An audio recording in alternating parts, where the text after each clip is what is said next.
I never thought I'd become the kind of man who could sit across from a stranger, slide an envelope across a diner table, and buy a version of reality. But life doesn't usually shove you into evil all at once. It teaches you to compromise first. Small lies. Small betrayals.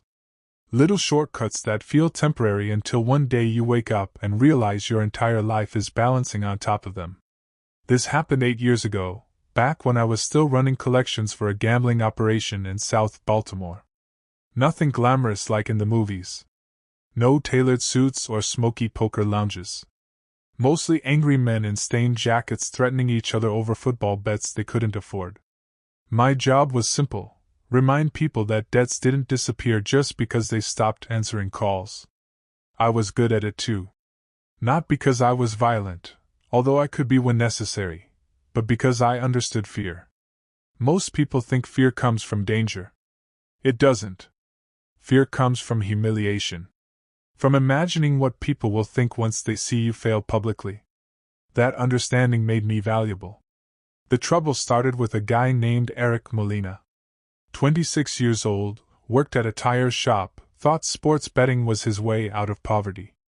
By the time I met him, he owed nearly 40 grand to people who did not tolerate excuses. Eric kept promising payment. Next week. Every week. Then one night my boss, Frankie, told me something that changed everything. Either he pays, Frankie said, stirring sugar into his coffee, or we make an example. I knew exactly what that meant. The thing about organized crime, even small-time operations like ours, is that violence is less about punishment and more about theater. You hurt one person loudly enough, and 10 others suddenly remember to pay on time. I told myself I didn't want blood on my hands. I even believed it for a while. But at that point, I was drowning in debts of my own. My mother's medical bills. My own gambling habit, which is ironic now that I think about it. Plus I owed Frankie loyalty. That kind of loyalty isn't spoken aloud, it's implied through fear. So I came up with what I thought was a smarter solution. If Eric disappeared for a few days, maybe scared badly enough to cooperate, maybe we could avoid killing him altogether. That was the lie I fed myself. And the reason I'm writing this now is because every terrible thing I've ever done started with me convincing myself I was preventing something worse. The first thing you learn in that world is that violence attracts attention, but paperwork buries people quietly. Frankie liked broken bones because they sent messages. Me? I preferred signatures, recordings, witnesses, things that could survive in court if needed. That difference is probably why I lasted longer than most guys around him. Once Frankie gave me 3 days to solve the Eric problem, I started planning immediately. The original idea was simple: grab Eric, scare him, hold him somewhere overnight, then release him after he agreed to cooperate. But fear makes people unpredictable. If he ran to the police afterward, Frankie would blame me for bringing heat onto everyone. I needed insurance. That's when I met Denise. She worked nights at a rundown bar near the docks, knew half the city's criminals by name, and needed money badly enough not to ask questions. I offered her $2,000 to confirm a fake story if anyone ever came asking. Eric had supposedly threatened me first, claimed he owned a gun, claimed he was unstable. A false witness is truth bought with cash, she joked while counting the money. I laughed then. I don't think either of us understood how expensive that sentence would become later. After Denise agreed to back my story, I became obsessed with details. That's the dangerous part about crossing a line for the first time. Once your conscience cracks, your mind starts working like an engineer. Every conversation became a loose thread I had to tie down. I spent 2 days building a version of reality that didn't exist. I used a prepaid phone to send myself threatening messages pretending to be Eric. I scratched my own cheek with a key to leave marks that looked fresh. I even parked near Eric's apartment at night just to study his routine. He usually left work around 8:30, bought cigarettes from the same gas station, then drove home alone listening to sports radio loud enough to hear through the windows. Predictable people are easy to trap. Still, I remember hesitating outside my apartment before the job. I stood there nearly 10 minutes staring at my reflection in the car window, wondering if I still had time to walk away. But fear of Frankie outweighed fear of myself. That's the truth nobody admits about criminals. Most of us aren't fearless. We're cornered. The plan fell apart almost immediately. I intercepted Eric outside the gas station just after 9. Rain was coming down hard enough to blur the parking lot lights, which I thought would help me stay unnoticed. I pulled beside his car and told him Frankie wanted to talk privately before things got worse. At first, he refused. Then I mentioned his younger sister by name. I still hate myself for that part. The second he heard it, his whole posture changed. Not angry, terrified. He climbed into my car without another word, shaking badly enough that he could barely fasten the seatbelt. I remember thinking that he looked more exhausted than dangerous. Like someone who'd already accepted disaster before it arrived. The warehouse I chose was abandoned except for old shipping crates and rusted machinery. I had brought duct tape, zip ties, bottled water, everything planned carefully to avoid unnecessary violence. But Eric panicked the moment we got inside. He tried running. I grabbed him. He swung at me blindly. Then his head slammed against a metal support beam with a sound I still hear sometimes when I can't sleep. At first, neither of us moved. Eric collapsed sideways onto the concrete floor, one arm twitching weakly beneath him. I remember staring at the dark stains spreading near his head, while my brain desperately tried to convince me it wasn't blood. Like refusing to recognize it would somehow reverse what happened. Eric? I kept saying. Eric, get up. Nothing. The warehouse suddenly felt enormous and airless at the same time. Rain hammered the roof so loudly it sounded like applause. My hands were shaking so badly I dropped my phone twice trying to call Frankie. When he finally answered, I told him it was an accident. There was a long silence before he asked the only question that mattered. Is he alive? I checked for breathing. Weak. Barely there. Frankie exhaled slowly, almost annoyed. Then now you got a witness, he said. And witnesses become problems. That sentence changed the direction of my life more than the blood on the floor did. Because until that moment, I still believed there were lines I wouldn't cross. Frankie was about to prove otherwise. Frankie arrived 20 minutes later with another guy named Leon. I'd worked with Leon before, quiet, emotionless, built like a refrigerator.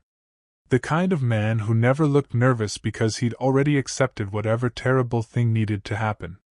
The second Frankie saw Eric breathing on the floor, he looked at me with pure disappointment. You were supposed to scare him, he muttered. Not create paperwork. That word stuck with me, paperwork. Like Eric wasn't a person anymore, just a complication to process. I told Frankie we should call an ambulance anonymously and disappear before anyone connected us. For a second, I honestly thought he might agree. Then Eric groaned softly and tried to move. Leon stepped forward immediately. I blocked him without thinking. That surprised everyone, including me. Frankie stared at me for several seconds before smiling in the coldest way I've ever seen. You don't get morality after kidnapping somebody, William. I wish I could say I fought harder after that. I wish I could tell you I became brave. Instead, I stepped aside. Fear doesn't always make you violent.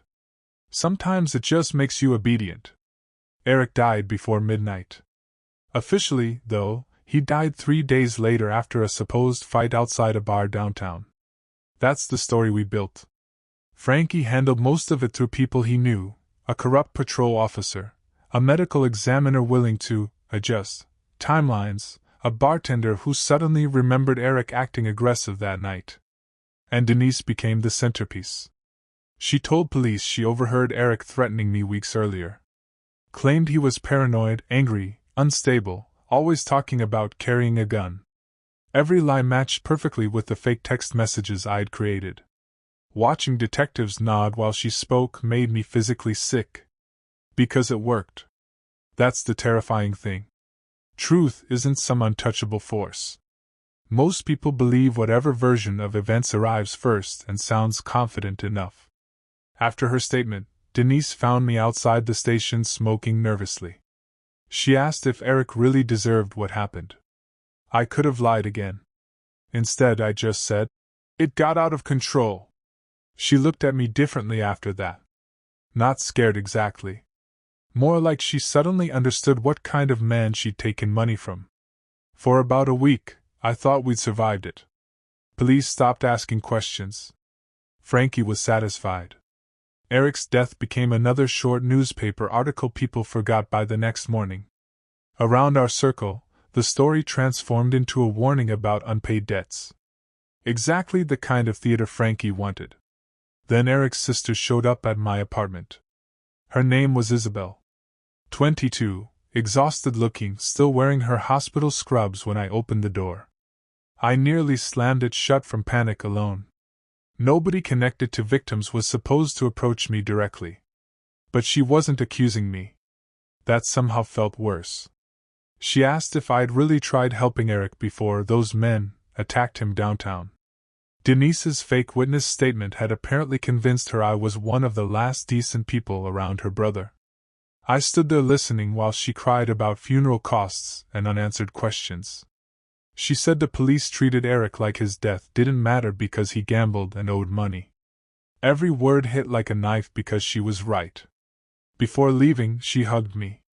That was the moment guilt stopped feeling abstract and became something alive inside me. After Isabel visited me, I started unraveling fast. Sleep became impossible. Every noise outside my apartment sounded like police coming up the stairs. I kept replaying the warehouse scene in my head, trying to pinpoint the exact second I could have stopped everything. The worst part was realizing there wasn't just one moment. There were dozens. I could have walked away when Frankie gave the order. Could have refused the kidnapping. Could have called an ambulance sooner. Could have told the truth. Instead, I kept choosing the easier evil each time. Then Denise called me late one night, drunk and panicking. She said detectives wanted her to repeat her statement because timelines weren't matching perfectly. Apparently, a security camera near the bar showed Eric nowhere near downtown the night he supposedly died. That tiny inconsistency terrified her. She kept asking what she should say.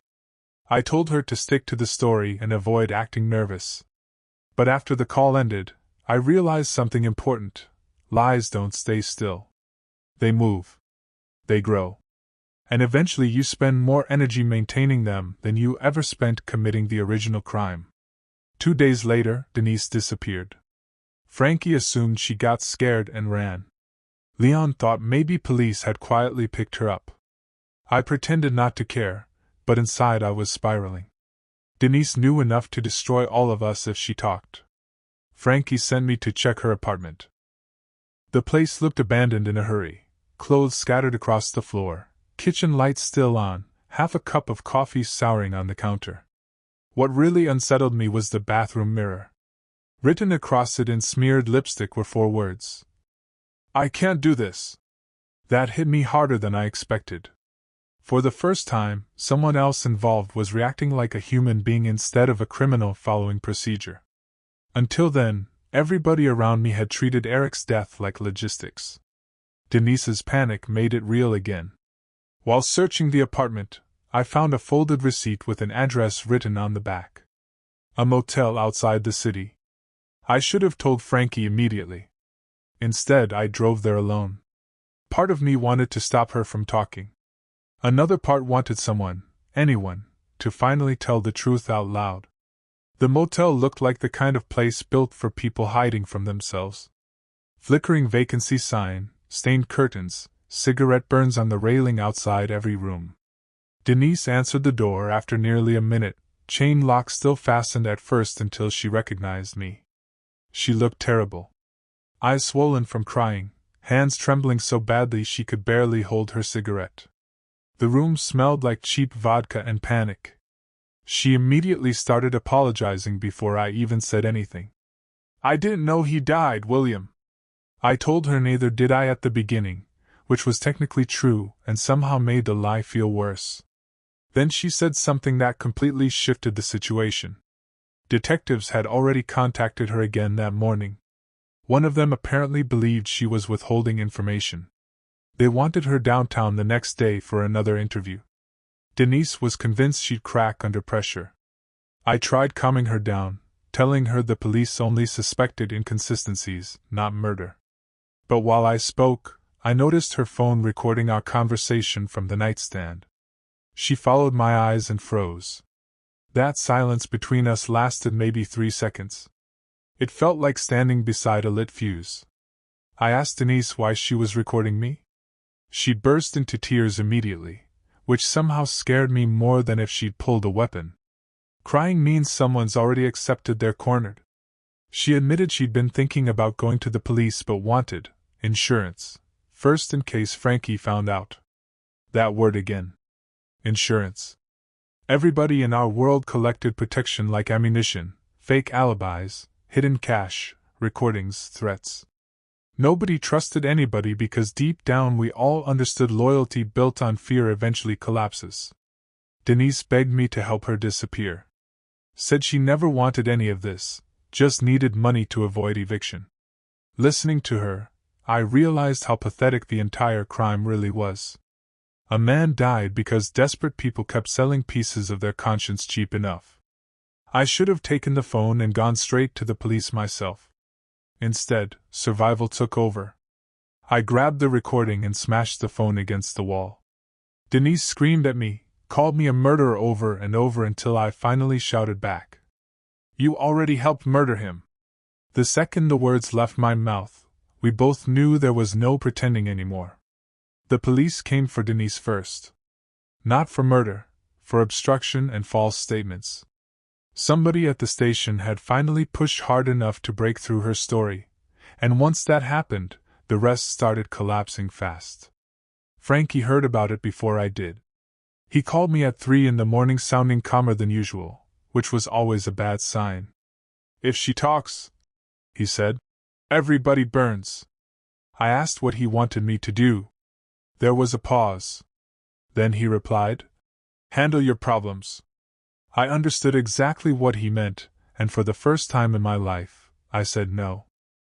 Not because I suddenly became moral. I wish that were true. The reality was uglier. I was exhausted. Completely hollowed out by fear, guilt, paranoia. Eric's face followed me everywhere. Denise screaming, murderer, replayed in my head constantly. Frankie didn't argue. He simply hung up. The next evening, 2 detectives stopped me outside a grocery store and asked if I'd answer a few questions downtown. The moment I saw their expressions, I knew the story we built was finally dying. Interrogation rooms are smaller than people imagine. No dramatic mirrors or screaming detectives like television. Just stale air, fluorescent lights, and silence stretched so tightly it feels physical. The detectives already knew more than I expected. Denise had confessed almost everything after being threatened with prison. The fake texts, the witness payments, the warehouse timeline, all of it. But they still wanted me to confirm the final pieces. At first, I tried protecting myself instinctively. Half-truths. Technicalities. Claims that Eric's death was accidental. And honestly, part of that was true. But accidents stop being accidents once you spend weeks covering them up. One detective slid a photo of Eric across the table. Not the crime scene. A family picture. Him standing beside Isabel at some birthday party years earlier. That destroyed me more than threats ever could. I finally told them everything. Frankie. Leon. The kidnapping. Denise. The warehouse. Every ugly detail spilled out because I was too tired to carry it anymore. Confession didn't feel noble or cleansing like movies pretend. It felt like collapsing after holding something unbearably heavy for too long. I took a plea deal. Frankie and Leon both went down eventually, though not for as long as they deserved. Denise avoided prison by cooperating fully, but last I heard, she moved out west and changed her name. Isabel never spoke to me again after the trial. I don't blame her. I'm writing this now because prison gives you too much time to examine the architecture of your own failures. People love imagining criminals as monsters born different from everyone else. Some are. But most of us become dangerous gradually, one justified decision at a time. That's the part you should fear. Nobody wakes up wanting to help bury the truth. You tell yourself you're protecting your family, your future, your survival. Then one compromise leads to another until morality becomes negotiable. A false witness is truth bought with cash. Denise said that jokingly, but it's the truest sentence in this entire story. Once people start assigning prices to honesty, reality itself becomes fragile. If there's any lesson here, it's simple: the cover-up changes you long before punishment ever does. And guilt never stays buried as deeply as the body.